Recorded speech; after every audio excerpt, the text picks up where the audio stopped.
is how we do it. And this is how we do it. And this is how we do it. Even when your voice is scratchy. On the Donna Smith Show. On the Donna Smith Show. Welcome, welcome, y'all. We almost there. We almost there. Yeah. Pow, bang, boom. It's almost there. Mm-hmm. It's still trying. Oh, it says we're live on this end. And it says it on YouTube. I don't know what this thing. It's this meeting. Okay, there we go. What's going on, grown folks? What's happening? Y'all gotta excuse me. This is your hostess with the most, Donna Smith, on Donna Smith Show, Grown Folk Talk. We usually do this segment on a Sunday, but as you all know, I have been on vacation.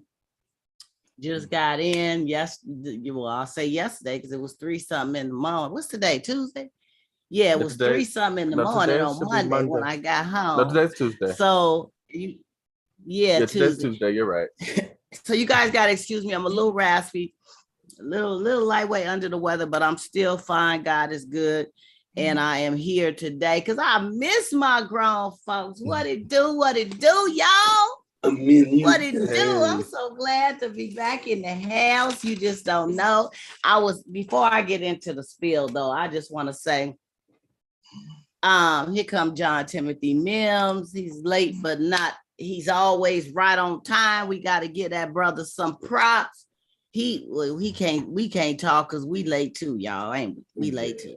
But anyway, I want to say that anything we talk about on the Donna Smith Show, questions and feedback and opinions and debates and things of that nature, is not meant to offend anyone. We are here to have grown folk fun and dialogue. And I do appreciate everyone. I appreciate your feedback, what you got to say, how you want to say it. Just stay respectful with everything. And I want to welcome you to the Donna Smith Show, a grown folk talk. I call it table talk, y'all, because we lay it all on the table.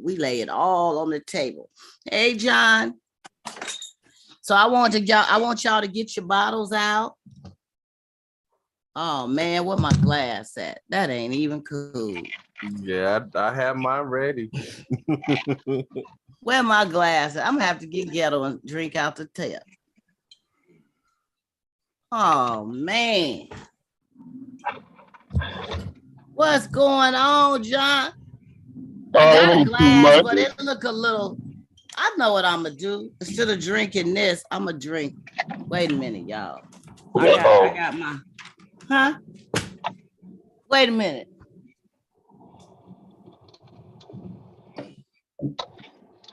I found the glass. Okay. How you doing, Minister John? What's happening, JJ? John, we're so glad to see you. I'm so glad to see all y'all. You know, I missed y'all. I really did miss my little panel. It's been 2 shows, that I missed. Yeah, it's been 2 shows, just about.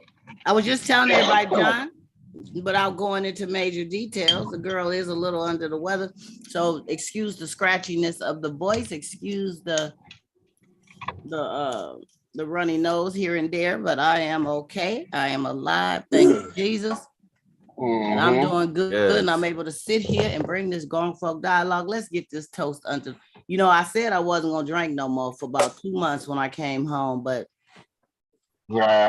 this is a little one. Come on, this is water. There you go. Toast. The hostess with the mostest. Boom, boom, boom. Thank you. Oh, there go the red cup. There you go. The red cup. What's going on, my peoples?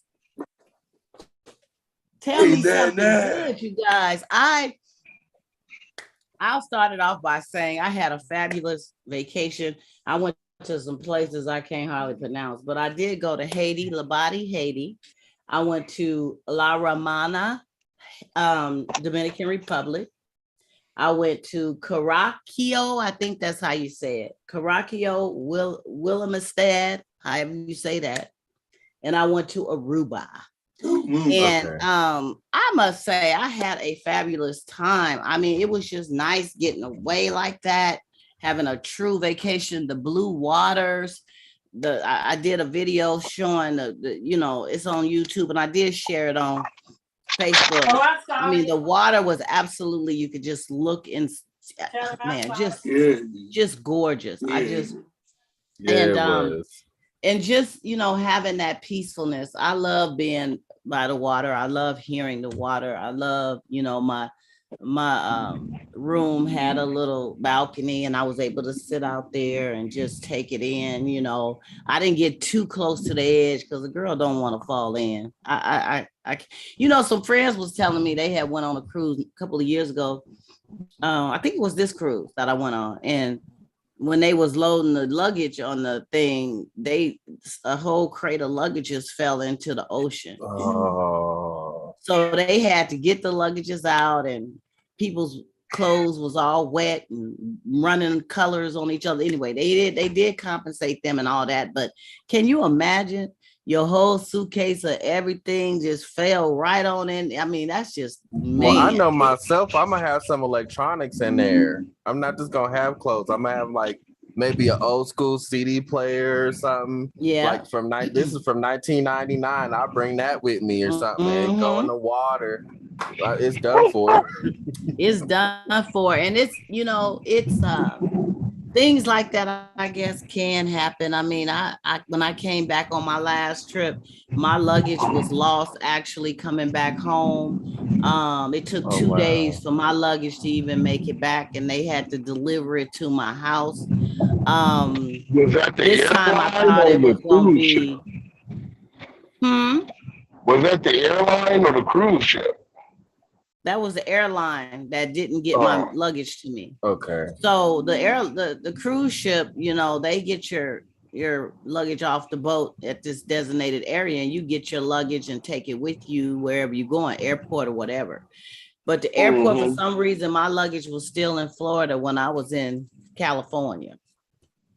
So this time I thought it was going to be a problem because flights was being canceled left and right, all different airlines. There was people at the airport that had been there for hours. I was there for literally 12 hours. I was there 12 hours before I could even get a flight out. My flight was canceled twice. I got to the airport at about 10 something in the morning. My flight was supposed to leave at 1:15. My flight didn't leave to it was 11 something, almost midnight their time. And that I had to go on a standby flight because what they were trying to do is put me on a flight that was going to take me all the way to New York. And then I would have had to be I would have had to lay over in New York for 6 more hours after I had been at the airport for dang near 12 hours. And then catch a plane from New York back to San Francisco and arrive the next morning at 10:30. I say, oh no, y'all got me messed up. I was ready to blow a gasket. So I was one of the first that they put on the list for the standby flight, which was the flight they said was sold out.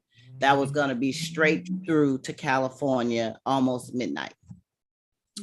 And you have to wait till I had never did a standby before. You had to wait till everybody get on the flight. You got to see if they have any seats left, all that stuff. So they finally had some seats left, and it was by the wing, you know, the section where you got to jump in and save people if something happened. And they asked, are you okay with that? I told them I'll fly on the wing of this mother butter. Just get me home. With that fight. You know what I'm saying? I will fly on the wing. Now I don't know nothing about swimming in deep water, but I was so ready to go home. I didn't care. I was gonna learn how to swim on that day if I had to. But God was with me. God was with me. The guy looked at me when I said I would get on the wing of this plane. He looked at me like, "You serious?" I was so sick of that place. So, and me having this little bug I got, I don't know. I don't know if it happened on the boat or the ship, or the airport, but I know it was people laying on the floor with their coats and backpacks as pillows. It was just, I don't know what's going on with these airports. They are just canceling these flights. And I found out my flight was canceled 15 minutes before boarding. 15 minutes before boarding, they tell you your flight is canceled. Okay, so when is it going to be? It's not going to be another one. We're going to have to put. So then I had to go to this customer relations line that I stood in for an hour. So by the time I got up to the front, whatever they had was gone. That's when they was trying to put me on the New York one.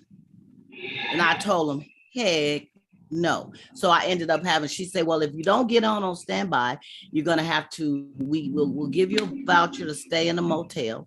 And then you would have to fly out tomorrow morning.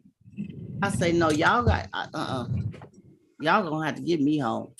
So that was the only bad, the end of it was horrible, you guys. But anyway, to the show, anything to share? Y'all good? Everybody have a good week. Y'all do anything, strange for some change? Y'all, what's been going on? No, I've been keeping it safe at home. My county that I stay in got its first case of monkeypox. I don't know if you are going to discuss that later, but they just said one person had it, but when there's one, there's more. So wow. I'm cautious about everything all over again. It's like, here we go again. It's like Alexa, play Here We Go Again by Portrait 1992. Oh my. We have got to be safe. That one is, it's creeping in here and there. I hear it's a lot of really much vaccine for that. Is it a vaccine for it? There is, but over in the city, it was so many, they were afraid, they were running short. These cats. We do our boy. Yeah. Is that John's navigator? John, you know what? You're doing a whole lot. I thought you would have been and got this together. Nothing. That's your navigator. Saying what? He said you were supposed to do something. No, my phone ain't nothing on my stuff. That's somebody else's. Well, who was that? Was that you? No, my bad, John. My apologies. That's just you're doing a whole lot over there, my brother. This just going to show you how I get treated. This just goes to show. I said I'm sorry. Coolest cat in town, boy. Y'all supposed to miss me so much in the past 2 weeks that I could just say anything right now. Okay. I missed you so much. You can say what you want to say. That was Gareth. We sorry, Gareth. But like I was telling JJ before pre-show, I was telling him about I tried a few times to do some live videos, on my deck and in the room. And even though I had a Wi-Fi package that I paid for, whatever, I could do a lot of other stuff. But for some reason, all my videos was coming out really blurry and stuff, that they had access to the satellite or something. That's what I mean, when I did videos like in the clubs or the shows and all them I was able to post. That was fine. You guys might have seen some of them on Facebook. Yeah, I saw that. But it was my live videos that I was trying to do for my YouTube audience and to share that always came out raspy, crazy. But I just kept on talking through them. Hopefully you were able to hear some of it, but I apologize to that. But that's how it is sometimes. I just tried to reach out and keep in touch because I was missing y'all. I was missing y'all. We missed you too. But anyway, so back home and safe. Yes, thank you, Jesus. Well, I was never so happy to pull up and and the fact that I was way at San Francisco Airport, I forget I ain't over in Oakland and just right around the corner like that, right? I had to get all the way back home. That was another hour drive. And I said, Lord have mercy. When I pulled up at my house, my bed was so wonderful.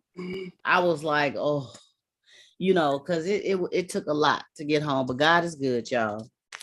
So moving right along, what do you guys think about? I've been hearing this little talk briefly about Trump wanting to run for president in 2024.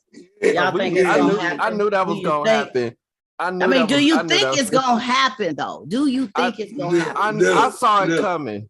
No, I saw it coming. I saw it coming a mile away. You did? When they delayed that trial of those people going to the Capitol and they couldn't... all the tax stuff that was going on with him and all of that, and he they couldn't criminalize him like they were trying to do. Yeah. Like they were trying to do Hillary with the emails. Yeah. The same thing happened with Trump. And here we are. Now he's back in Washington, D.C. and popping his collar. He ready to go. Talking about he about to do this. You know, we already halfway through 2022, so we ain't got a long time before 424 get here. But I was people like, are so disappointed in Biden's performance right now. They're just they're blaming everything on the previous from that happened from the previous president on Biden. Like people ain't understanding. When the president come in on that first term, a lot of the stuff that he has to deal with is from the previous president. Yeah. But people just hurrying up. They're blaming these gas prices on Biden, and that's not his fault.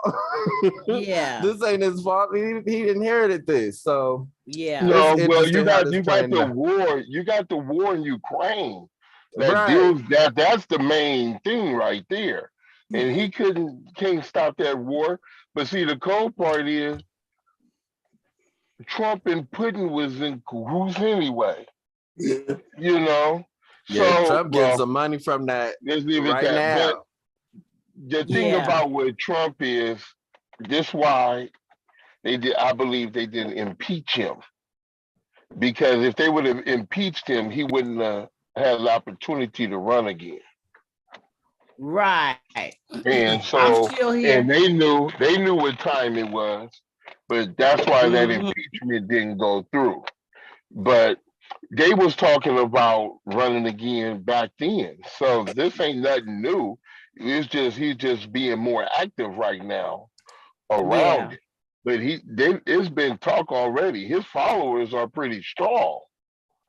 You know, but I mean, so you guys, so you're really thinking it's gonna now whether he wins or who's running against, we don't know. But you guys think he's really gonna give it that effort, huh? Oh yeah, he's gonna run because he got a lot of supporters. He got a lot of supporters of this color too, which has surprised the heck out of me. I would think that people with our skin tone wouldn't be, dealing with that, but that's people. I think that's the direction people want to go in. They like. I'm not gonna lie, my checks was a little bit bigger when he was in office, but maybe that's something unrelated. I don't know, but I don't know. I can't say too much about that because we had a lot of other things that were taking place too. That's true. That's true too. A lot of cuts. You had to be careful about medical stuff. Jobs. I mean, and then you got to be careful. You got to be careful when they talk about creating jobs. You got to understand, where are these jobs created, and what is the demographics of it? So how many? What is the count of the different ethnicities that are working there? You know what I'm saying? Yes. Or who are in this count? So you have to look at that kind of stuff. But I think the problem is I'm more or less like choosing the best person for the job, right?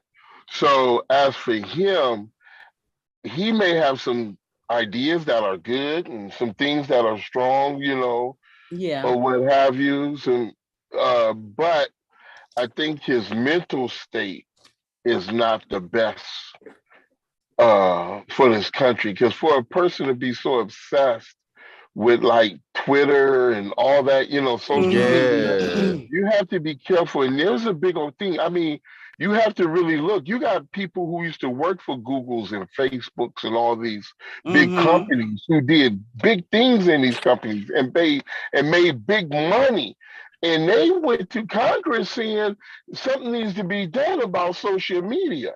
So when you see these people going there, that goes to show you, there's something, because they say it does play on your psyche, and stuff. And then the way what they call them, allograms or whatever?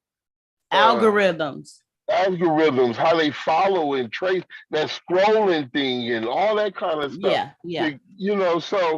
So for a person, going back to him, for a person to be so obsessed and things like that and make the comments he made, they're not wise. It's not, I don't think he's the person. I I'm not I don't saying, think he's fit to be in office. He and needs to like I go said, somewhere with all that. I'm quite sure he has some views that are pretty good. I mean, there were some views he had that I agreed with, you know. But when you incite folks, when you're a person who incites and things like that, that's very dangerous. And to me, it just goes off the simple law that you can't yell fire in a crowded building. So Right. this type of stuff that he's doing, the type of, I just don't think that's good for the country at all. And then when, you know, this country is going to stay divided I know through my lifetime, I believe it's going to stay divided. And but with him coming back in, the division is going to be created even more, because it was really during his term that we really seen this division. I mean, we know it existed. We knew the racism and the discrimination and all these things, they turned that volume up. But now, yeah, they took off the mask and came out, and it's pretty, and it's cold, when you have people, your cousins, who play ignorant to it, as if they know nothing about it, and they become the supporters of this cat, So it's pretty cold, like that. But it's not just your close cousins. It's your second cousin, your third cousins, meaning your Latino communities, and other that. You look how strong, it's all the way down. How strong they were in Florida. The Latino community, the votes were strong out there for Trump, So it's whatever. A lot of people don't vote. We're gonna wait and see in. what transpires. I just really wanted to see what you guys thought about that. I was like, oh boy. Yeah, a lot of people don't vote for what they believe in. They vote to fit in. They don't vote for what's right. They vote because they feel like, well, if I do this, I could fit in with my friends, or it's gonna get me into higher places. But really, you chopping off your own wrist if you vote the wrong way. Well, some people try to put themselves in. Yeah, I like that concept. People do. Yeah, I agree. They vote to fit in. Great way of putting that, JJ. And which is a terrible reason to vote, but people do it, and that's why after the fact it's like, oh man, what did we do? Well, it's too late now. The Joker is already there, but yeah, so that's gonna be interesting, you guys. Let's just see what it do. But man, maybe we'll have a strong candidate that'll run against him. Oh, I just saw the news on KTVU the other day. Gavin Newsom talking about running too. I don't know if you saw that. Right? Yep, he talking about running. He went to Washington D.C. recently when Biden was overseas. Okay. So yep, I've been on the news because I don't get the same news out here that y'all get. So I wake up in the morning and watch KTVU with y'all. I get the real news. Okay, you can't get KTVU out there though, but it's just. I can get you it online. You got to get it a certain time. Okay. Yeah, I can log in online. So I wake up early and make my coffee and everything, and I watch KTVU.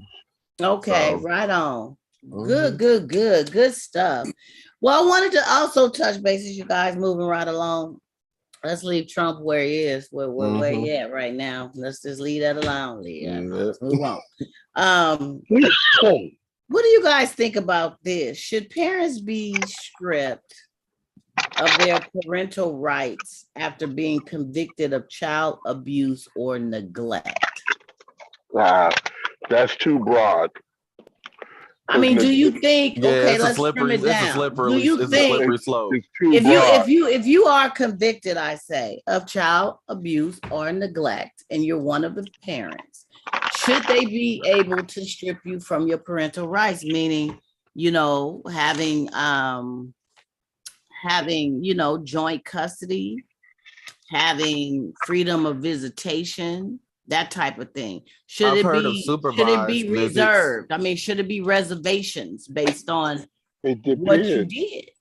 It depends. That charge is too broad, because you could have left the house for a minute and came back, and the kid went outside, and your neighbor seen that kid, and it could have just been in that 1 minute, what was actually your second minute after you left the house, and they done made this call already, and they tried to say it was neglect. And you said, I just went to the neighbor, and they say neglect. So that's kind of hard. It depends. Now, if I didn't abuse what? You want to charge me for abuse because I gave him a whooping? Or you want to charge me for abuse because I guess it's a difference between. But see, they have to break it down. It's a difference between spanking and actually beating. Yeah, so I'm talking about people who do child abuse.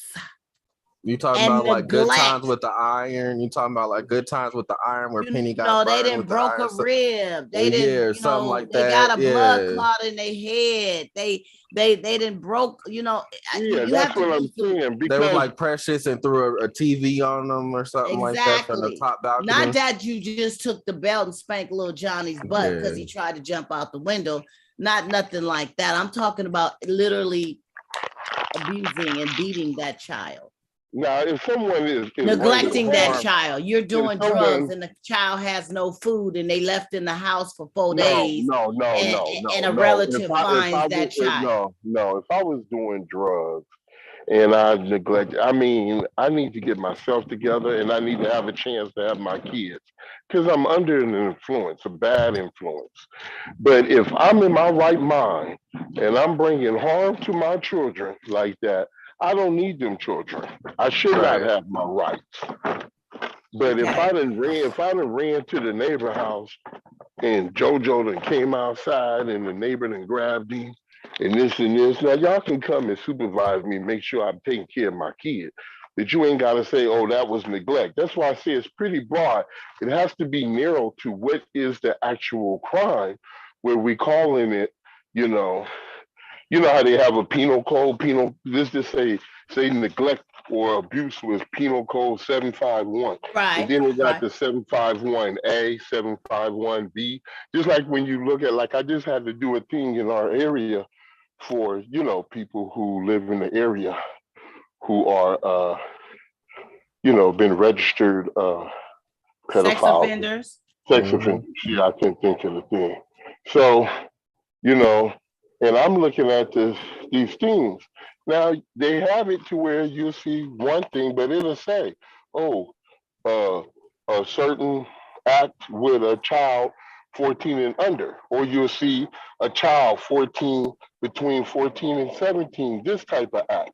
And the charges are different as they labeled. And I think so when it comes to abuse and neglect, they need to be clear on how they label that.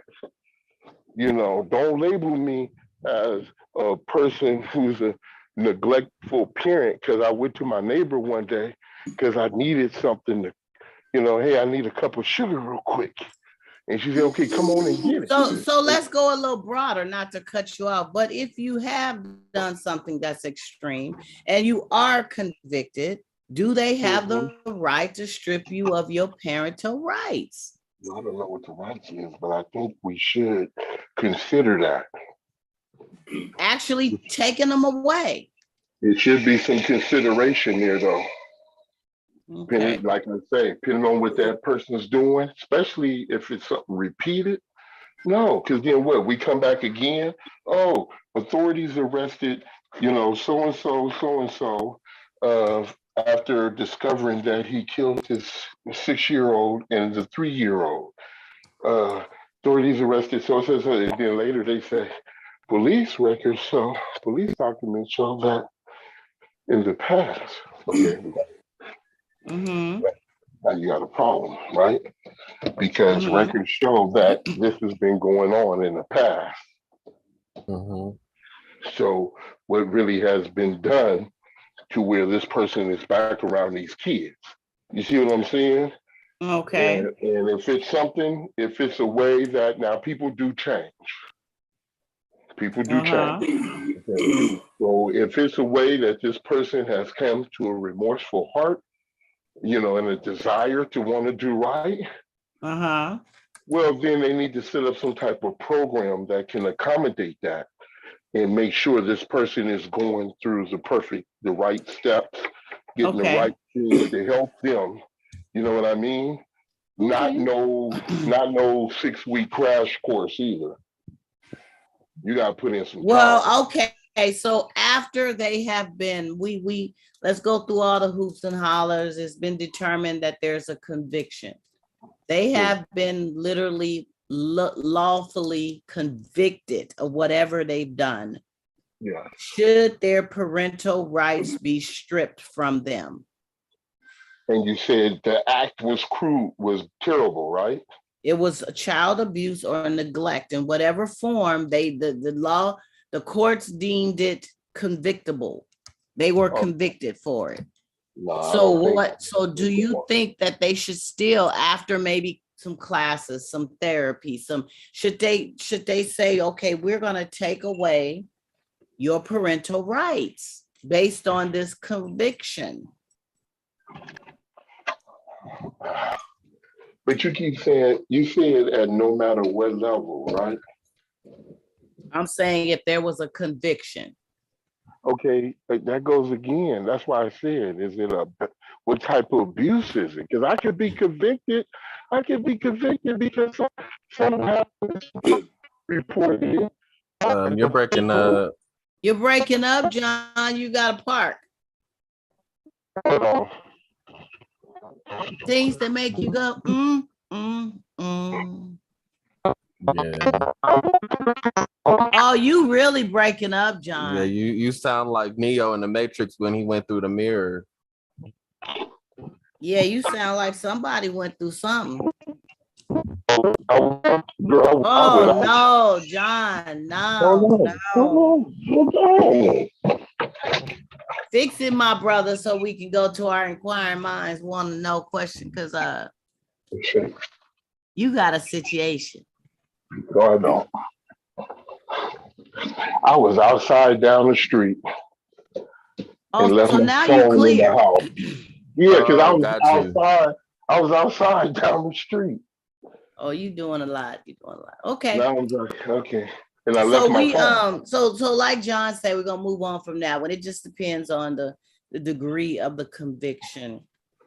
And I'm just what I was trying to really get to is, is it the rights of the law to be able to take away your parental rights? If you are legally the parent of that child, maybe it should be conditions, but to take away your parental rights, that's what I was trying to really. I heard of in some cases there are supervised visits. I know or something like that. like what he's saying, or no visitation.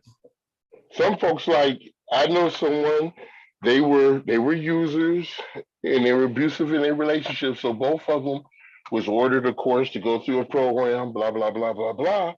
But they had no visitation for the child until they finished that program. And then they still had to go before a judge. Okay, well, that was conditional. So they had to do a program first. And then it was the possibility that everything could go. Yeah. But it wasn't their rights weren't taken. They just had no visitations for a set amount of time. Okay. Yeah, I can get with that. And you do have to prove that your life has changed and went on a different course. I agree. Y'all agree with that? I'm gonna agree with my viewing audience. You agree with that? Y'all. Okay, let's move it on, y'all. Okay, now let's go into our inquiring minds want to know question. My girl cooks 5 days a week, makes sure that the home is in order, and works hard every day. She chooses not to cook on Friday and Saturday. She says this is her break days and is all for all, eating out or switching roles. I want her to cook 7 days a week, regardless of her schedule or state of mind. A wife should do wifey duties, or let's just say she's auditioning for that wifey role. How can I strike a balance so that everyone is happy? Or am I asking too much? We have been dating for 3 years now, and I have went back and forth about this. She's great in all other areas though. But if I let this slide, we will have greater issues once we get married. So what do we I have want an to issue with say to this. help this couple, you guys? Oh, I got an issue with this. First of all, all she's asking is for 2 days out the week to not cook for nobody. Just 2 days. I could see if she was like, I'm only gonna cook 2 days out the week. She said, I'm gonna just not cook for 2 days. The rest of the week I'm gonna cook. He talking about she gotta cook 7 days a week. 7 days. He wants 7 days. No matter her state of mind. Cooking. What if she's sick or something? You want her coughing all on your food? Come on now. Give me a break on that one. That's very what is it? It's very controlling is the word let's just keep straight to the point. I can see that as being a controlling tactic. Yes, it's been OCD. Like I have to have it this way. It got to go my way. But he's saying he's willing to reach a compromise. That is the compromise. I'm gonna just do them 2 days, Friday and Saturday, where I get a break, and then the rest of the week I'm gonna cook. But what gets me is that the fact that he's actually saying that she is auditioning for the wifey role. So he has not married her yet. They're just living that she's good in together. other ways. And even if he marries her, it's not in the rule book of law that your wife, the conditions of being a wife is that you cook 7 days a week. Men cook too. And depending on the situation of your household and what's going on, if there's kids, if it's one person that's working, if it's one person that's not, if one is going to school right after work, it's a lot of different dynamics that play into who's going to do what role. And coming together in a partnership as a team and as one, you work together. So it's not saying that you do this, I do that. What you say, Gareth? I'm like this, like in my mind, but working, and then I'm home. Look, and when the man wants. You want a bath water too? Yeah. Oh, Sookie now. So you gonna cook her some fried chicken and run her bath water. Yeah. You gonna pour her a glass of wine too? Yeah. That's right. Now that's if she was what you said, if she was working and she came home, or just the fact that she was tired and you just wanted to help out and do something for her too. I mean, who says where is it law that the woman is supposed to cook all the time in a relationship?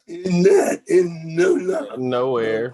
But where have you seen this? Well, who taught you this? Where now, old school, our grandparents, great grandparents, whatever. I mean, true believer that in some cultures believe that women should do XYZ and men should do XYZ.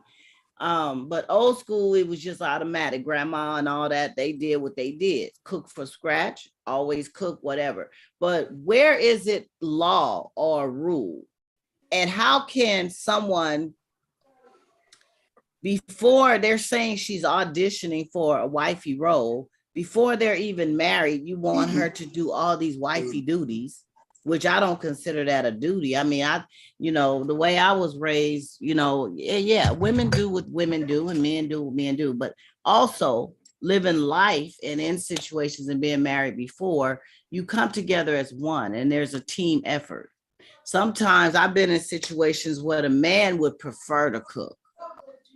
They're okay with your cooking, but they love to cook. So the majority of the time, he in there burning, tell you to go sit down, go take your bath, do whatever. That's just the rule of your household and your unit and your thing. Some men work with their women. They'll do it a couple of times a week, depending on the schedule, depending on, like with me, I commute every day. I leave very early in the morning. I get up early. I get home. It's dark. You know, I only have a couple of hours to eat, shower, and I don't shave, but you know, I ain't got that much time before it's time to lay down again. So to be cooking elaborate meals is just not something I could do during the week. I usually prepare on a Sunday something that'll last me for a few days during the week. And then I may have a couple of days to kind of get creative.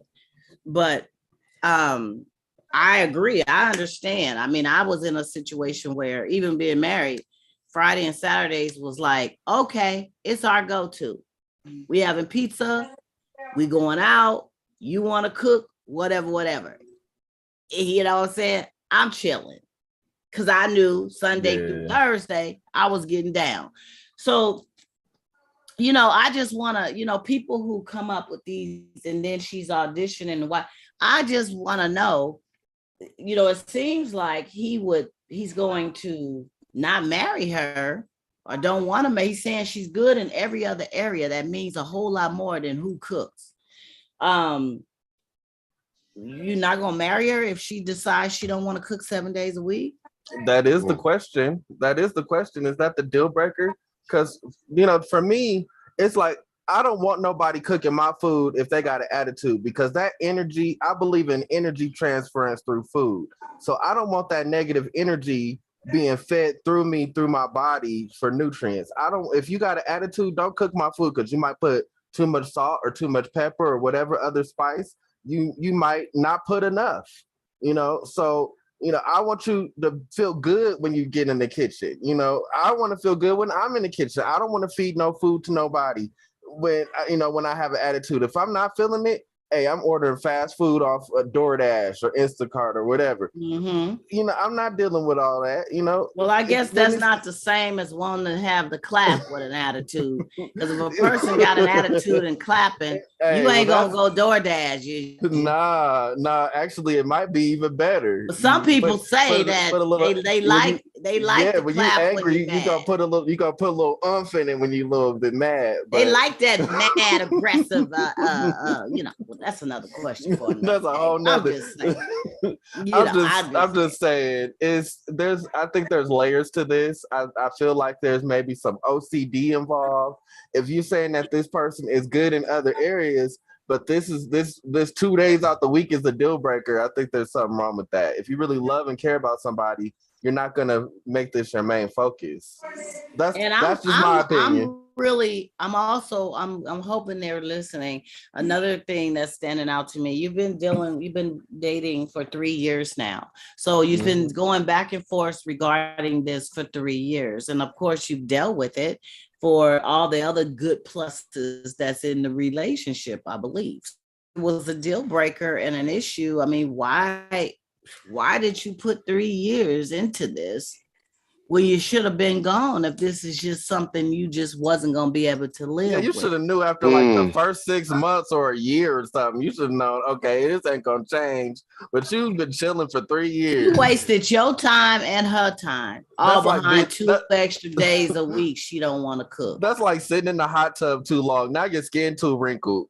You know what I'm saying? Now. Your skin too wrinkled. I don't like wrinkled skin. Hush up. But anyway, so that's my brother. You're gonna have to really look into this one. But he talking about she putting in he talking about she auditioning. What is he auditioning for? Yeah, I forgot about that part. You know, because if he's auditioning as a husband, then this wouldn't be a conversation about them 2 days. I know that's right. Okay, it wouldn't. So he say that he's trying to go to he's trying to marry her. He trying. How do you try? Well, he said he don't. You either marry her or you don't. I'm trying. How you trying? Well, I'm trying to get out the door. I'm trying to get to the place. I'm trying. You marry her or you don't. Yeah. But if you put on talking about this audition, see, the thing is, the cold part is he get one in there, woo, she burns 7 days a week. Now he catch COVID. He down for the count. But she don't know how to take care of nobody. She ain't got that compassionate heart. She's more like, you all right? Yeah. And then probably calling her friend. Oh, he up here. You're like, I'll be back, boo. I'm trying to Get ready to go get my He nails all done. up here. Right, Garrett? Yeah. You know, Yeah, and yeah, I men told you. want a little bit of compassion. It got to be right. I told you this one wise guy. He told me he's like 90 years old, still working at Home Depot. And that man said, let me tell you something, Tim. He said, I'm going to tell you what love is. Love is when the person, y'all remember I said it before, go get you an aspirin and a glass of water, and you ain't even asked for it. Mm-hmm. So you could do all the burning. When you got COVID, you ain't going to want to eat none of that food. You sure I ain't. know I will. If I ever got it. I love to eat. You hope you will.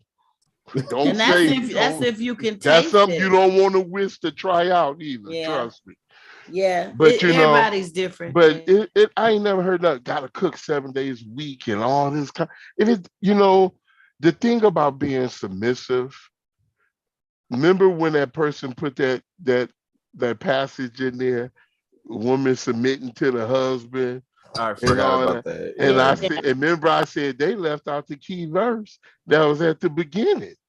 They left that one verse out when it says submit to one another. And then it breaks down the specifics or more or less how you go about it. Yeah. But they left that one part out because that means that included them. Mm-hmm. See, so I don't want to be included. And that's how this sounds. I don't want to be included in probably participate on cooking them 2 days. Matter of fact, I ain't got to cook. I don't want to be the one who have to come out the pocket and eat out or whatever. It shouldn't have to do that. Everybody go in there and make yourself a homemade hamburger or something, or a sandwich and go sit down. Or a chili dog. Whatever. You in your house, whatever you got in that house, go fix it. Ain't nobody got to cook for you like that. And I think we get this submissive and this so-called status as a husband and a wife, we get it confused because it has nothing to do with slavery. No. It has nothing. So like you said, if a guy decides to say, well, I prefer to cook, or even if she decides to say, well, I prefer to cook 7 days, that's a choice. That's the choice that the person has. You don't say, this is what you're going to do. You don't get no rules, and ain't no rules in the house that you cook 5 days and don't cook 2. There ain't no rules. That's an agreement.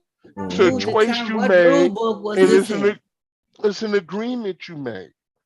It's an agreement. Because I know in my house, Thursdays was our family meetings. I sit the kids down. We have a family meeting Thursday. That's when you get your allowance. Everything else, you say what you got to say, lay it on the table. If you want to talk about me, if you want to say, man, I'm tired of your bald head, say it, lay it on the table. You're going to cut down their allowance if they say that. No, I would never do that because I always taught my kids to be. But what I'm saying is when Friday and Saturday came, it's free for all. It's free for all. You better go in that kitchen and fix you something or take some of that money you done got for the allowance. If you want to blow it at McDonald's or somewhere, go be it. Yeah, that was my rule. If Friday and Saturday was but everybody. Long them cupboards got some food in it, and the refrigerator got some. Yeah. Tell me, everything go together. Go make you some tuna fish sandwich and French fries, whatever. Garrett, everything go together. They call it They call it goulash. Garrett, I know about may that. I ask you this? Do you cook? Do you cook or do your wife cook? Who does the cooking in your house? They take turns. Yeah. Oh, it's you and her. You gotta work together. That's the work. Because you got to look, like you said, Donna, when the two becomes one, when you get married, the two become one. So if I'm the one cooking, say I cook, but I physically don't eat, right? I'm not hungry, but I'm cooking for my wife, right? I'm really cooking for myself. Because if the two become one, See, and that's what happens. You're supposed to become one. So everybody get into this attitude of my money, my this, or I this, and they get away from the we and the us. And this is something that will help if you start when you're in a relationship, start practicing I love us.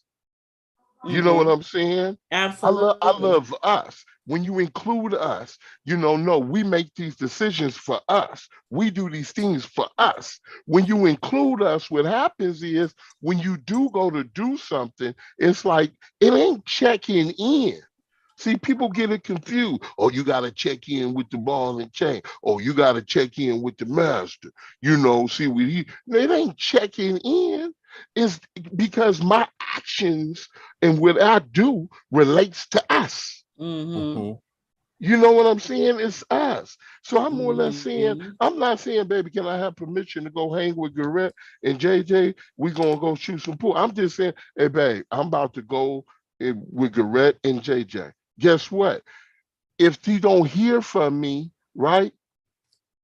Something happened to me. Am I not affected? Right? And if she don't hear from me, is she not affected?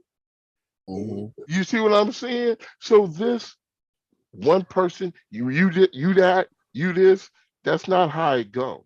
So if the woman don't, or the man, whoever, don't want to cook because this is what rule you want to lay down, or they want to do something because of what rule you lay down, shoot, that person who saying no need to probably reevaluate their situation with this person who's demanding these things. You know what I'm saying?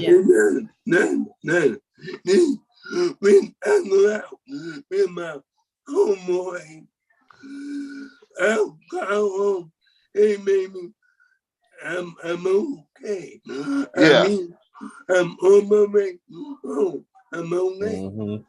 Yes. You and that's call what and you let do. her know you okay. You don't have her worried and because you know she's gonna worry if she don't hear from you, thinking something might have happened or whatever. So you, as a consideration, because you are one, you always consider her feelings with stuff. You do the same way you would want her to do. So that call is appreciated. That's all you have to do is make an effort to let the other person know that they matter.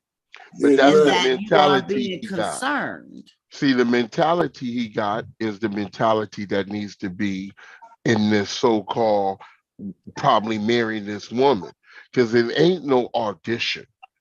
Because you can never have an audition because there's going to be so many things you're going to face down the line that didn't take place in that audition. You're going to have to try to solve some issues together. The thing is, you want to know, the main key is this a person I can trust? A person that is honest? When you got that right, loyal, honest, committed. now we kick it indoors. Because if this person you can't trust, or you got a person who ain't honest and you don't know that, and y'all kicking indoors together, soon as you kick in that door, they gonna kick you down, take what y'all done came up on, and leave you in there with that. That's right. You know what I'm saying? That's right. No, you're absolutely right. Person you doing, because the person you go, oh, that person can cook. That person can get down. Just like that man was married to that woman cooked for him every day, Garrett. Lunch, dinner, breakfast, lunch, and dinner. She cooked for him every day. But at the same time, she was slipping that poison in there. Ooh, wee. So come on. You got to get past that stuff. You got to get past that. Yeah, you do. And I mean, we hope that it works out for this couple. I mean, I don't know. I always wish for the best. I hope it works out when I get these scenarios. But this one here, my brother, you're gonna have to think differently with this. Ease up with that, or try to find you somebody that will fit that. But I guarantee you, if you find somebody that'll cook for 7 days a week, they're going to be lacking all the other very important things that's not necessarily needed. They could. They could. So you may go from one situation to a worse. I'd rather have you not cook 2 days out of a 7 than to go out here and get with somebody that don't know how to fry an egg at all, or just won't, or just don't want to have they not loyal to you. They not committed to you. They not concerned. They not bringing you the aspirin with the cup of water. They don't care if your big toe hanging off. They just want, they hand you the Band-Aid and tell you to wrap it around the toe. I mean, you know, you'll get yourself some situations that'll make you say, dang, what I had was cool. What was I thinking? You know, and that happens all the time. So think about it. Think about it. But you know, also one thing I want to tag what you said real quick. Okay. If you do find someone who will cook 7 days a week, you gotta understand it's still their choice. It's a choice, not they choose and a rule. And it is women who love to cook. They just love to cook. They not saying, "Oh, I'm playing the role." There's women and there's as men. A woman. I've dealt with men that I'm telling you, they tell you to go sit down. They don't want you in the kitchen. They want to do it. That's mom was like that. Love doing. Yeah. My mom was like that. I love to cook. I'm good at it. But my mom was like, no, the kitchen is my domain. Get up out of here. Some women don't want nobody else in their pot. Yeah, like that's how she was. I get it. So you got to see what works for you and that person you are with. This is why when we choose, you choose wisely for someone who compliments you, someone who's right for you. There's no conditions where, you know, there's these rules. A woman got to do this, a man got to do that. Love is unconditionally. You come together as one. You work together as one, and that's just it, and that's all. And this woman here that's going back and forth with him about the 7 days, she needs to be thinking about what she doing too, because don't seem like she wants to bend with this, but who you dealing with? I mean, no disrespect, my brother, to the one who posed this question, but I'm just saying, it's not just him trying to figure it. She need to be trying to look deeper within why and what I got here. Do I have a controlling situation? Does he want his woman to be submissive and he not being submissive? And what is he bringing to the table? What is he going to do? She cooks 7 days a week. What he going to do? What he doing? Yeah, you got to be careful. Just because we hear that role, a man is the head of the house, that's in the wife and husband. But we got to be careful, understanding that, yeah, you follow, but he has to be a good leader. If he ain't leading right, you don't follow. You know, that's not right. Yeah, if he's not leading right, so she needs to evaluate and see how is he going about doing things when it comes to him and stuff as well. Because some people will misinterpret that as well. Like John said, the man is the head and he says this, you do that, boom, boom, boom, boom. But if he's telling you to jump into the middle of Lake Berryessa with him, and we gonna drink this potion that Jim Jones one time had everybody drinking or something, like, was that his name, Jim Jones? Guy who had everybody drink. I mean, it's certain things, you know, you got to look at it too from a Christian perspective and a godly perspective, and as the head does not mean that if you got somebody in there doing all these wicked things, you follow. You gotta have discernment and prayer and knowing what you need to be following, because that person, just because it's a male figure, is not always good in a headship role or situation. Some people misunderstand that because you are the man, you are considered the head. There is some men who were born male that is just not headship material at all. And that's the truth. That's the truth. And so, you know, you just have to really, you just got to look at your situation entirely. But I wish them the best. Good luck to them and all that. We're going to move on.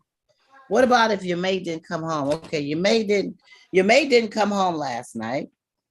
And when they finally did arrive at 7 a.m, the next morning, they looked like crap and was very, very tired. They didn't want to talk. They just took a shower and went to bed. What would go through your mind? What would you do? And how would you do it? And when would you do it? Tony Braxton got this song called "Love Should Have Brought You Home Last Night." No, just playing. You know, I always got a song for everything. This is a fortunate situation. I don't hear any more context behind. He just didn't come home. What caused him to not come home? They didn't even have a conversation. That's why he just went. Well, we don't even know if it's a he. It says the question says your mate. This is hypothetical. That's true. Your mate came home, so it could be the woman coming home or the man. That's true.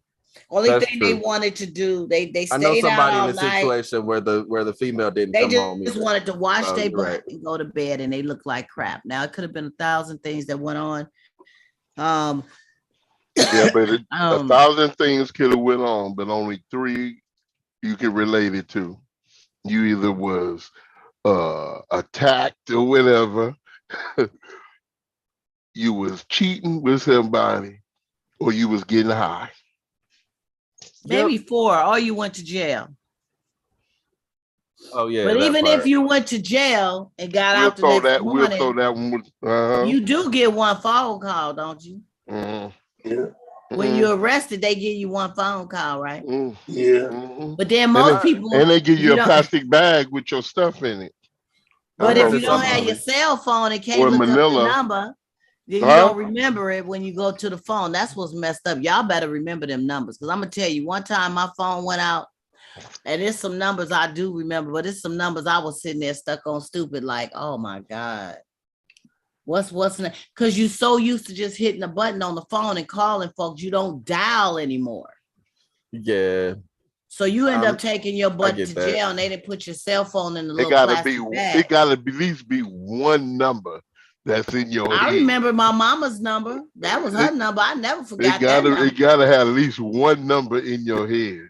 I got a whole phone book in my head. If it ain't, I'm gonna call 911 and say you need to get a hold of my family.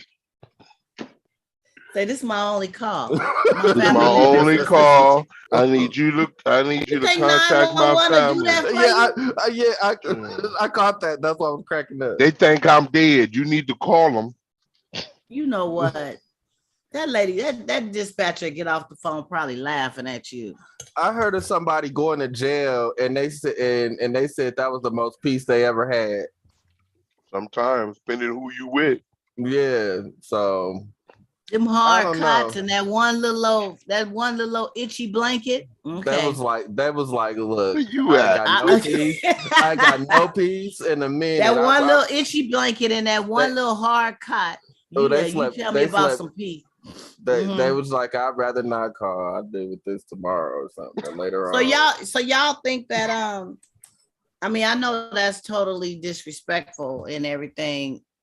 Having somebody worry and you coming home at 7 a.m. and you just get in the bed and go to sleep. But I mean, what would go through your mind? What would you do? Some people will just wake you up. Hello, Benjamin. Some people will just wake you up and make you tell them something. You know what I'm saying? Wake up, wake up. You know, Ben, hey, what's going on? Ben, thank you for stopping in. We know you had other obligations. We appreciate you showing your face for 5 minutes. It's all good, my brother. It's always a pleasure. What's up, Ben? But you know what I'm saying? Yeah. What's up, brother? You would want to have something to say. I'll let them keep. I'll let them keep sleeping. I'll let them keep sleeping so they get some rest. But we gonna have a conversation soon in the morning. That last Z, we having a conversation in the morning. Whenever you wake up, because I want you well rested for this, because you might need to carry your stuff at the same time. They're not gonna tell you the truth. You still might have to carry your stuff. But you could tell by the attitude or whatever, especially if a person is trying to disregard talking about it, like they trying to come up with, Gorilla. I know them. I need out all night like that. No. Don't come back. Don't come back. Yeah, I would say this: if you haven't been arrested on a DUI or whatever, or you ain't at the county hospital that they took you to because you was in a scuffle. You know what I'm saying? If you ain't got something like that happening, then you know what I'm saying, you need to stay on out there, because for one thing, it's disrespectful to have your mate or your partner worried like that. People literally worry when you step out of the norm of, they usually come home when they go out with their boys by 3:00, at least 4:00, or they call me or they text me, and you don't do that. The first thing you're going to be thinking is that something happened to them. And sometimes you're on the phone. Is that the first thing you gonna think? Or you gonna think that mother is with another? Yeah, you're gonna think you will that think might be that. the first thing you thinking. I mean, depending on where your trust is in your relationship and your security or insecurity. I mean, people give you a reason not to trust them, I think a situation like that, coming home and you just get in the bed, you looking run down, you wash your butt and you lay down. I'm going, look, something is fishy here, because that's not how you handle that. I know me as a woman, if I come home at 7 a.m. and my mate that I live with, my husband or boyfriend, whatever, I'm gonna have a whole story ready for him, because it ain't no way I'm just gonna be able to wash my butt and get in the bed and start snoring and think that's being respectful. Really? As a woman, because a man do it, it's going down. So if a woman do it, it's something different. No, I said me as a woman, I would not be comfortable just coming at home, getting in the bed and not explaining something to my man about where I've been. And why what if you I was working called? A shift? You was working a shift. You just worked overtime or something. But I could have called him. I could have texted him. Technology is a mother. Oh, okay. He should know. Is that much? You got to give that much. You got to give the same amount of respect that you expect. If I expect my man to come at me in a way that's respectful, then I need to give that respect as well. I don't want him coming home at 7 a.m, looking run down, ain't called me, ain't told me he worked late, wash his butt and get in the bed. And that ain't the norm, and don't say nothing to me. So why would I do that? Now, if you with somebody and that has become the norm, maybe perhaps you find out they doing drugs or whatever the situation, that's a whole nother element. Then that's something you got to decide how you gonna deal with. But all of a sudden, your person switches the script. The first thing you're gonna think, like John mentioned, is, oh, they messing around, or they hurt, or something didn't happen. And you calling the county hospital and stuff. You calling the local jail. You calling because that's not the norm. Now, would you want to do that? Would you want that done to you? So why would you do that to them? People change up on you. You know that. You know that people change the whole scenario. You think they one way and they become something else. But when that start happening, then you got to know what you need to do. Then it's time for you to reassess what you're doing. Because the thing is, you wasting your time with somebody that can't give you the same common courtesy and respect that you're giving them. You should be coming in at 7 o'clock in the morning anyway. Huh? You should be coming in at 7 o'clock in the morning anyway. Well, I'm saying something had to have happened to cause because I'm gonna say I was the person that left and was gone all night and didn't call nobody. I turned my phone off. JJ, you did it. You did that. I turned my phone off. And but why you do it? Why you do it? I needed. It was either that or I was gonna go off. Wow. So I was like, you know what? I need to go for a long walk, and it took me all night. I went walking around the city. I turned my phone off, and I was out of communication. But did they let you know that wasn't they worried about you? Didn't they think something could have happened to you? Yeah, my family got involved. It was a big old ordeal. It got resolved eventually, but it was bad. It was really bad. But I needed that time because it was something pivotal that had happened, and I needed that. Like, did you explain that when you came back? Did you? Yeah, I explained everything. I was completely honest about everything. but I needed that time to walk away, and that was a pivotal moment of decision making and figuring out where I was going to go with my life, period. Okay. So, but yeah, that's why I'm sitting back. Like, I wanted to hear people's comments. I want to hear what people had to say, because I'm the person that walked away. Now, what if they had did that to you? What if the shoe was on the other foot? If they had been the one that did it? Hey, I'll be having the same feelings, but if the situation was, would you have been able to forgive them for that? Would you understand that they needed a pivotal moment? Yeah, because I've done it before with family. I've done it. I've done it as a teenager. I've done it as an adult, where I was just like, well, I didn't have nobody. I just was sick of everybody. I need to go somewhere. So in this situation, I need to leave. I was like, let me go somewhere. Let me figure this out. So it's better to do that than to something else. Well, happen. I think if you're in a mindset to need to do that, I'm not discrediting that. I'm saying, wouldn't it be okay or better to at least tell a person that, look, I'm feeling way down right now. I need some space. I'm about to leave. I tried to negotiate. I tried talking. I tried to calming down. None of that was working. So the walking away and not saying anything and ceasing all communication spoke volumes, and they got my whole family involved because they were worried if I was missing, they couldn't find me. So and it was in the period of it wasn't even 5 hours. Okay. So, but I was gone for 24 hours though. 24 hours. I mean, every situation is different. Me personally, like I say, I just believe in giving the same amount of respect that I want.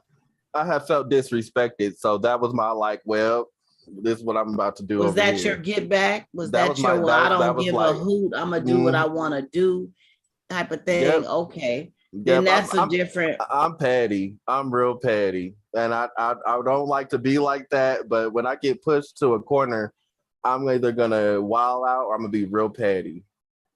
Yeah.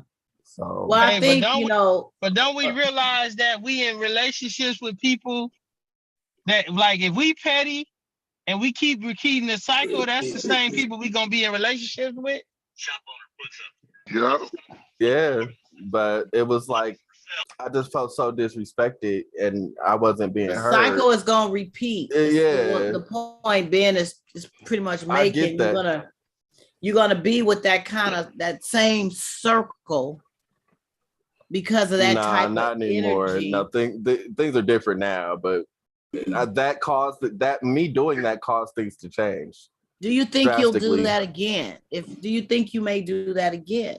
In that way, or did you learn from that experience? What I learned was I need to have more solidified plans, and I need to be firm on what I want in life in general. And I wasn't speaking up for myself the way I should have. And that I grabbed the wheel after that on everything. Okay. So if that makes any sense. Yeah, it does. And I get it. And sometimes, it's just like life and its wake-up calls. You have to go through certain things and do certain things to learn and grow from it. Wisdom is the best teacher. Life lessons is the best teacher as well. So it helps you deal with stuff differently, supposedly moving forward in situations. Because I know we probably all have done something that we wasn't too proud of in our last relationships or even relationship or two before, that you feel like you could have done differently. And now you're going to do differently moving forward because it's a growth spurt. But the best tool is to be able to communicate in a situation like that. It can be misconstrued as being very disrespectful. It can leave the person open to just not trusting what you have because They don't know for sure if you were with someone else. And that's true. gonna be a that thought. could have been suspected, but I feel like communication is a two-way street. If I can't get my point across, or we can't meet in the middle, and there's this it's a lot of just back and forth. Somebody has to walk away.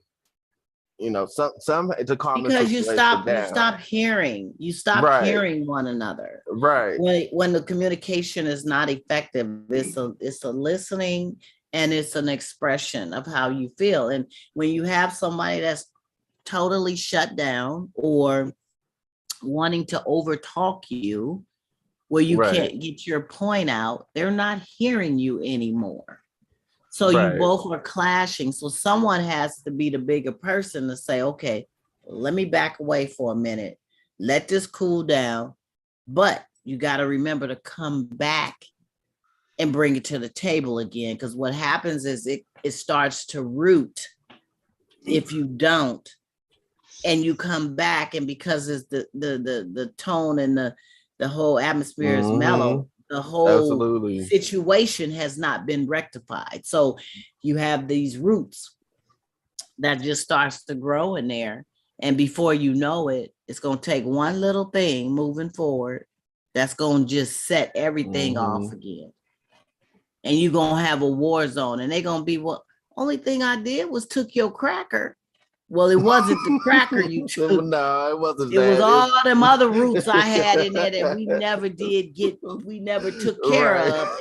And we had a volcano. So it wasn't just about the cracker. But see, that's why it's so important in the midst of, like John mentioned, when the person wakes up, you know, you may not can get nothing out of them in that moment, but as soon as they wake up, we got to talk. This ain't waiting until tomorrow. This ain't waiting until next week. And this ain't waiting until John wake up. I'm asleep. He your eyes look like they were. Oh no! Hold on. No, didn't he look asleep, y'all? Didn't he look I asleep? thought he was reading something. No, my tablet, because the way the thing set up. So I got it tilted. So I'm looking down. Oh, I was getting ready to tell you something for real. So you know, I know. Like he said, y'all shouldn't be so damn boring with your conversation, doggone. Our conversation is very stimulating, my brother. Let me tell you. So anyway, yeah, like John said, you got to bring that stuff to the point table. You got to talk about it. 7 a.m. You ain't never did that before. It's not the respectful thing to do. People that care about you will worry about you. I've been in situations before where I worried sick about somebody. I thought they might have been checked up out of here, all kinds of stuff. And then I got to thinking about, oh, they getting some booty. I know they getting some booty. They getting some booty. But as far as I know, they wasn't getting no booty. But the thing is, you know, it takes you through a whole round. I didn't sleep. Yeah. I couldn't wind down. I was having just anxiety. I was tripping because I was thinking something had happened. And you know, communication did happen, and it was something they couldn't help. But at the same time, it could have been more of an effort. If you can't contact a person, you can get somebody else to do it for you. Yeah. It's just out of the respect of the situation. And JJ, with you, I understand and needing to walk away to Wusa and all that, whatever. If you communicated to that person that you was going out, I don't know when I'll be back. I need some air. Boom. Then they knew at the time that you left, but they might not have known you wasn't going to come back to the next day. They didn't know nothing. They didn't know nothing. I didn't say anything. I was fed See, that, you know. Up and left. Right. Yep. You just got you know that wasn't quite white. Oh, JJ. no. Yeah. Yep. I got up and left. You got you know, because they could have thought anything happened to you. You know, so moving forward, hopefully with a pan upside your head. Some people be waiting behind the door for you to walk in. No, and they be having a pot of hot grits and all kinds of stuff. You know, you never know. I would have wished that would have happened so I could follow. No, you wouldn't. I follow. JJ, stop it. Where my lawyer at? By the time Okay, you we go. finish, Let you me would have move to got this. two. This You may would have be got my last. $4.50 to buy another box of grits. Yeah, I feel sorry for the high grist thing. You guys now in the church home, you see couples that's married sometimes. I think you do, where they give each other a quick little kiss. You know, you may see that in the church home. Okay. And that's acceptable, I guess, because that's your wife and you decide to turn around and kiss her. But if that was your girlfriend, would it? If that was your girlfriend, would it be wrong to do that? To give them a kiss in church? Yeah. And give them a peck. Your girlfriend. Like you saying. Your girlfriend, not your wife. And you're giving them a peck. Not a tongue, not a bust. Yeah, I was about to say the slobbery kiss. Is it just like a peck like you just did? Yeah, just maybe something, maybe the spirit. What's wrong with that? I'm saying she's not your wife, though. I know you said. I mean, are you giving the message that yes, we're fornicating? Oh my God! See, that's People going too much. That's going too much.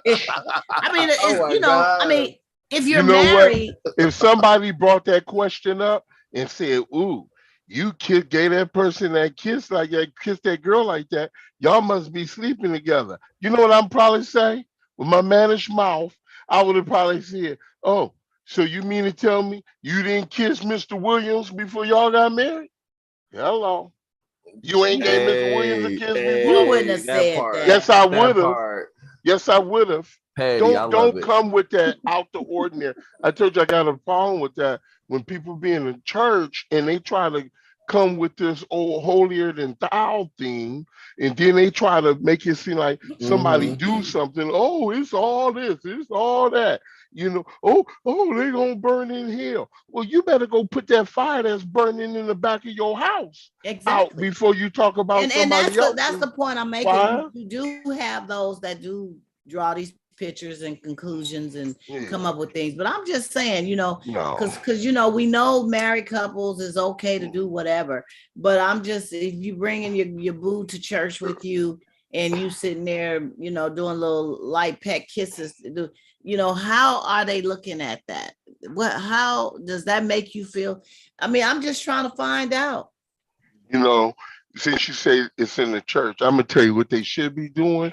They should be admiring that these young folks, if they're young, I'm just assuming, or I don't care if they're a grown up, and they should be encouraging them to have a healthy relationship and supporting them in their relationship. Cheer them on. Oh, it's wonderful to see y'all. Y'all look so good together. Come on, give them some support or whatever. But you sitting up there, he up there kissing on this, and where your husband at? Why he ain't at church? Matter of fact, John, you cannot be saying that kind of stuff. I can say what I witnessed, and I can say what really goes on in the church, and how people need to cut this out. This hypocrisy is crazy. Jesus says that in Matthew 7. He talks about the sawdust and the log. You know what I'm saying? You so busy looking at the sawdust in your brother's eye, or you trying to take the sawdust out of his eye when you got a log. Is that like yours. The speck in the eye? The speck in the same eye? Thing. Speck, sawdust, yes. Speck in the eye. Thank you. And you got this log in front of yours. It's a whole. With some. I did this sermon actually on that passage, and it was don't come. Hey, Garrett, my title was don't sweep in my front door or something. Yeah. I've heard that before. And I played that song. Don't sweep in front of your own front door. Don't come sweeping in my front door. Yeah. It's a gospel song around that as well. So that's the song I play, because the problem is, we be so focused, we get a little something right and we act a fool as people. And I'm gonna say, as African Americans in the community, sometimes some of us, we can act a fool. We get a little money, we act a fool.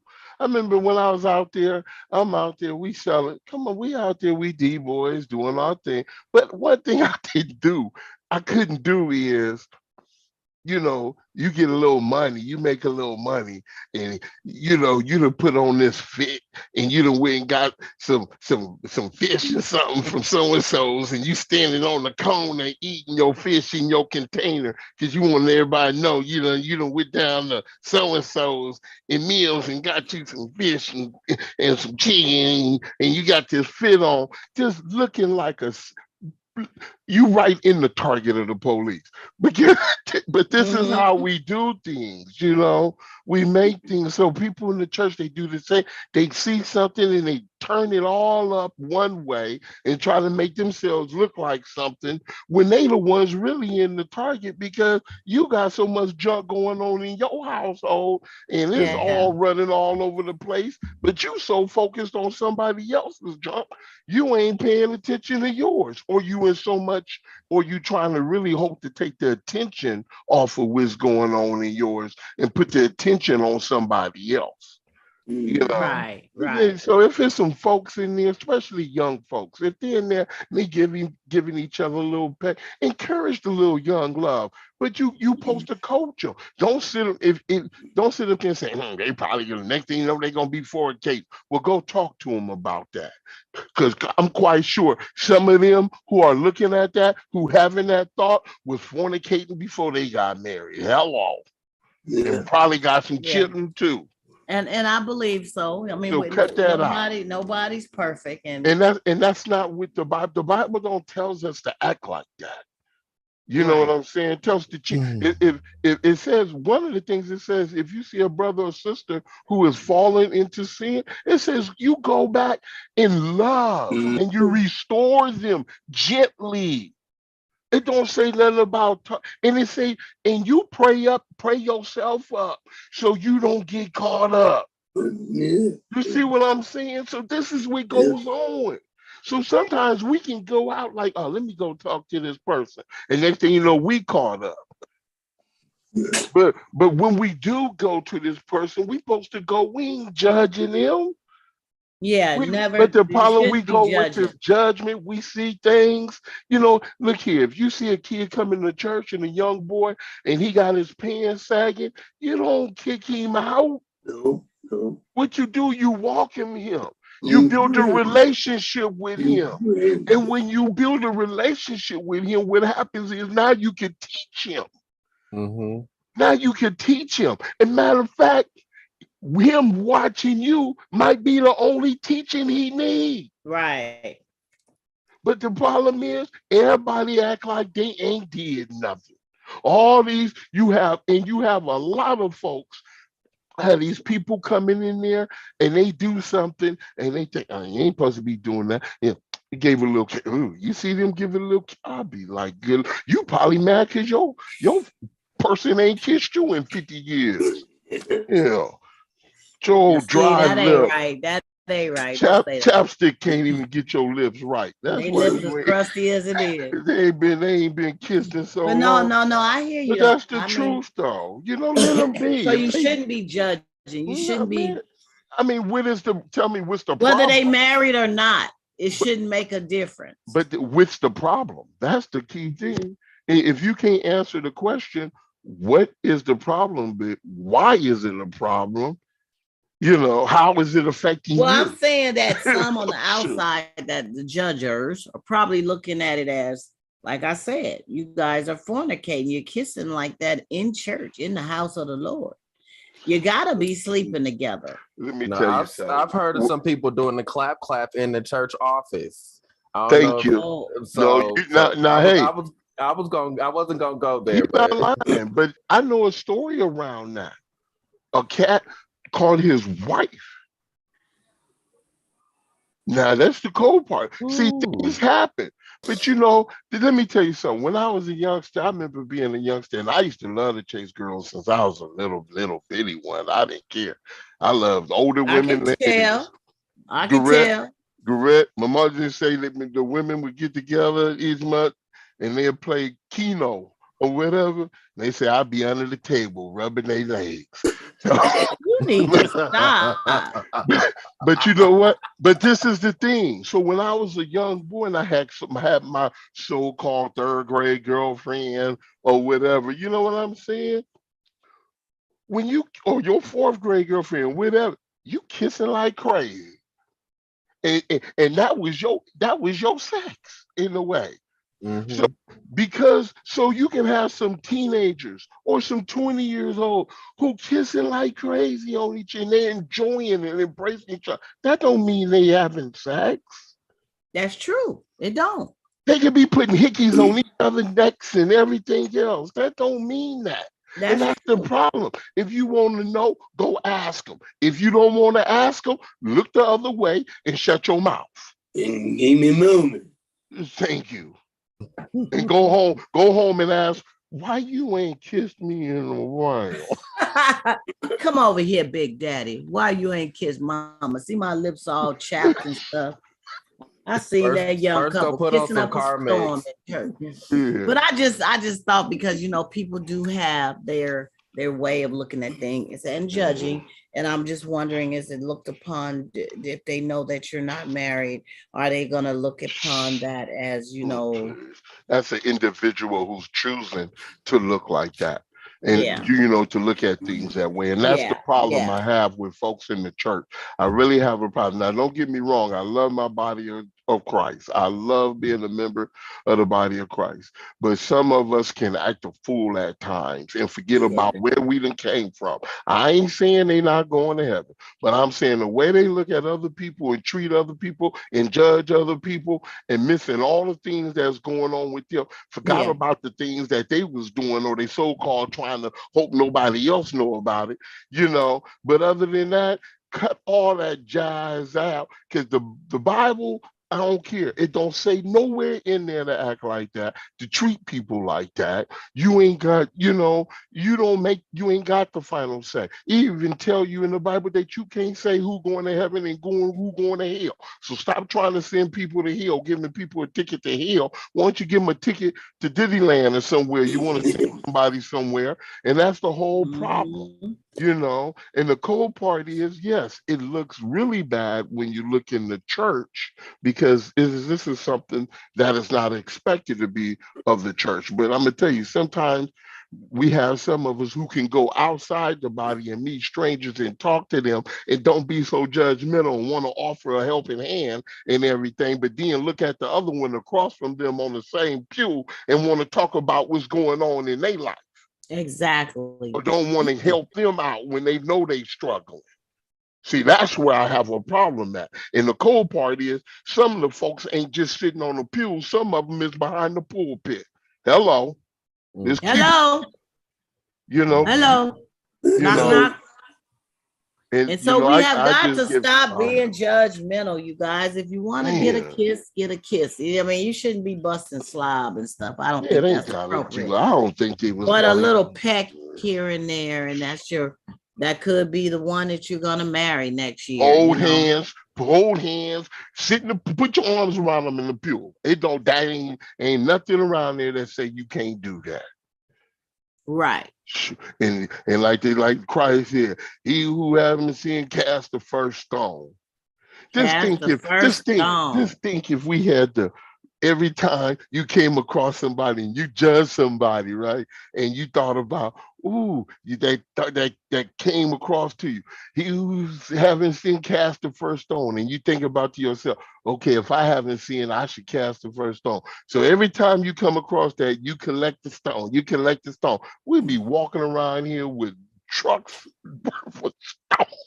We be walking around here with a bunch of these stones we was getting ready to throw. And just think, if all the stones you was getting ready to throw, till you realize you wasn't all that perfect either, and you kept all them stones you was getting ready to throw. Come on, some of us got a backpack full of stones, and none of us are perfect, and we need to stop ourselves in judgment. And it shouldn't matter if you want to do a little peck in the church or on the corner or at the store or whatever, and it's someone that you're not married to, that you're maybe even thinking about marrying, or that you're just dating. that should be a personal choice, and who are people to judge you, especially That's right. in the church home, you know. I'll be So like, oh, I had to shit. bring that one up. And you guys, you know, we've been talking for a while. We've been You need some rest. we've been doing a very good, great show. I appreciate everybody that's here tonight. Benjamin Smith, I know that you're here, but you're behind the scenes, but that's okay. Right. I do need to get me some tea or something because I'm starting to feel like I'm getting a little raspy in my throat. But I just missed y'all so much. Raspy in your throat? What the hell are we talking about? You get raspy in your throat? Oh my gosh. Oh, wow. What did I God, just that's come right, in on? JJ. You know what? That is yo, Ben. He's Ben, this country. Ben, you came in, your timing was perfect. Because Wasn't it? that's about how you be coming in sometimes. So I ain't even got the energy to come back with the ammunition to wait. But wait for it. Next week I got something for that ass. Let me see what's next Sunday, 31st. Yeah, I'm gonna be ready. I just as a matter of fact, not next Sunday, this Sunday. I did this show on Saturday. That is next Sunday. I mean next Sunday. Yeah. The following Sunday. I did this show on Tuesday, but we still gonna do another show on Sunday. Get us back on track. I just had to get because it's been a minute since I been here, but I want to thank everybody for being here tonight on the panel, all my viewing audience here on YouTube and everywhere that's being a part of our table talk, grown folk talk with Donna Smith. It's been a blast. I want to thank you guys, and we're going to see you on the 31st, I believe, Sunday at 7 p.m. And you guys be safe out there. It's crazy. It's all kinds of stuff going around and this and that. Crazy folks here and there. Be safe. Take care of yourself. And until we meet again. Bye, everyone. Later. I gotta figure out how to. Okay, y'all don't go yet. Here I go. I'm always having. Why my camera look a little? My little you situation. Still record. You're still live. I know I am. Okay. Okay. Y'all know out there that I be a little confused sometimes. Don't let John, take it. I already know. I'm just trying. Bye, grown folks.